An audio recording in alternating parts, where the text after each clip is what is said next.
to Cheap Joe's. My name is Julie and I'm here to impart some knowledge to you today via a 2-minute art tip. And today's art tip is basically an introduction to a new set of crazy little brushes that we're sure you will probably be interested in. These are the Cheap Joe's Stubby Joe brushes. And if you'll look at it, you can tell that it's basically like a stencil brush. It is a very, very shortcut hog hair bristle. It's got a little teeny flat top end, and we've got them in all different kinds of sizes. So this one's a little teeny 4 and this one's a 16 and stuff like that. So yes, you can use them in a very traditional method, you know, like for stenciling and stuff like this.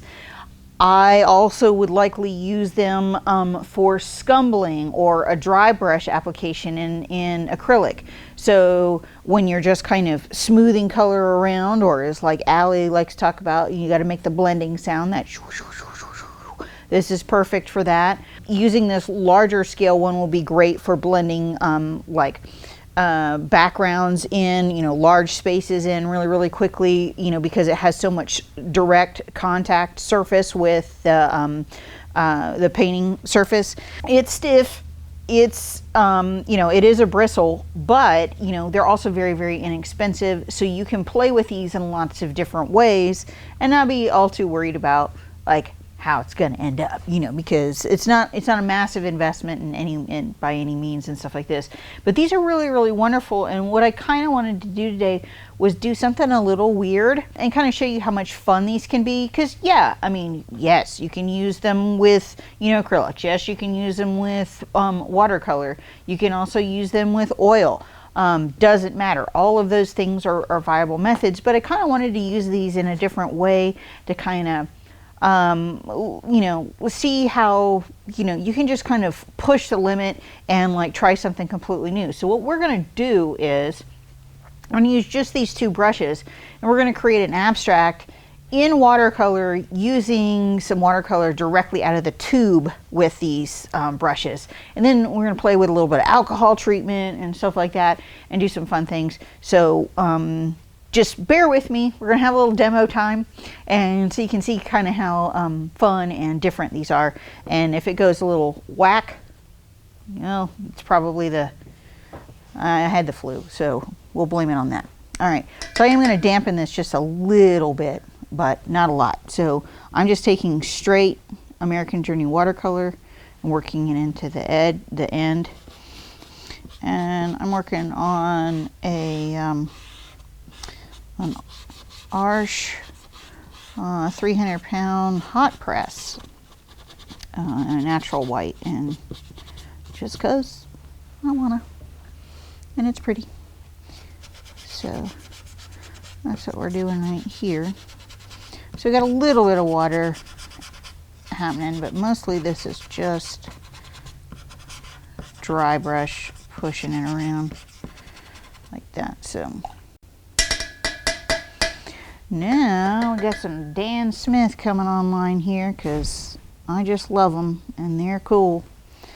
This is one of the Primatech colors, and I like these because they're so forgiving. They're not nearly as granular and crunchy as some of the other ones that have the semi-precious stones as the pigment base for them. These are so nice because they mix with every single thing that I've tried. They're very friendly kind of colors. They're not overbearing and like in your face. I really enjoyed like every single one that I've tried so far. When I get onto something, I tend to latch on.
Hi, we're back. We're going to resume our little demo here with our stubby brush painting that we started. This one is now completely dry.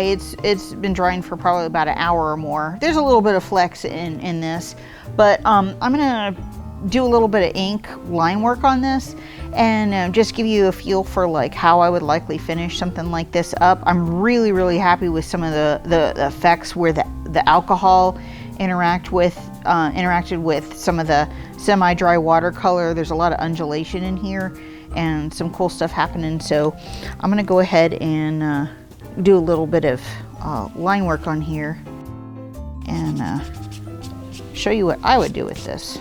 Okay.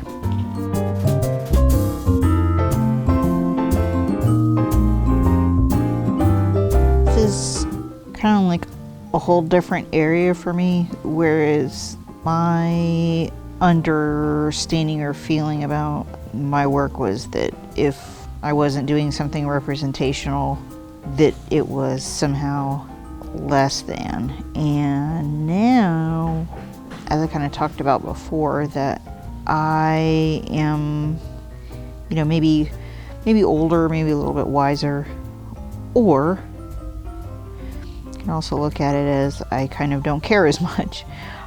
But this kind of work is much more satisfying.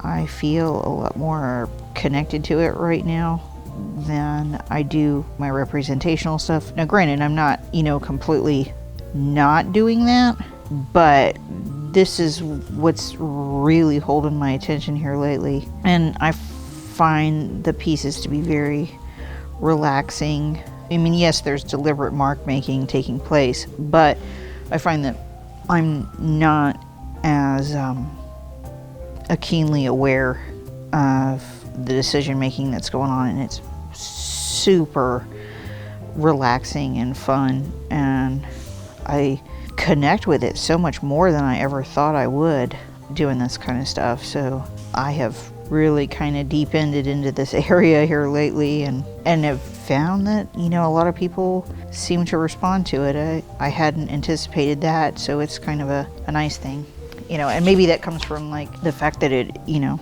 it is more so of what I have to say than the other stuff had been for so long. It's refreshing. It's nice, a nice change. You know, and some of these have gotten to be deliberately more kind of topographical, I would say. I did one for a friend who, she really digs maps and stuff, so it was, you know, kind of designed along those lines for a reason. But the less, you know, the other ones, they just kind of are what they are, and I love that about them. And so, yes, some of what was happening underneath there is getting lost, but some of it isn't, and some of the contrast is brought out a little bit more because of the interaction with the gold. I like that too. All of these things are kind of like a collection of happy accidents that are totally okay with me. And you can hear that there's a good bit of paint on this surface. It's almost like squeaking underhand. So we were generous with how all of this stuff laid down.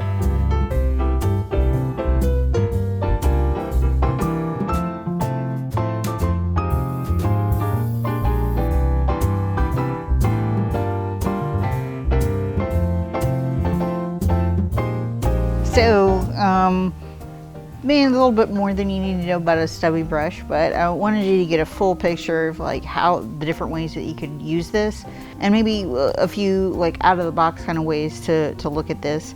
This is kind of like one of the ways that I like to play with them. So if you haven't had a chance, check out a stubby brush, just a couple of bucks. They are a lot of fun, a really helpful tool. So check them out and enjoy.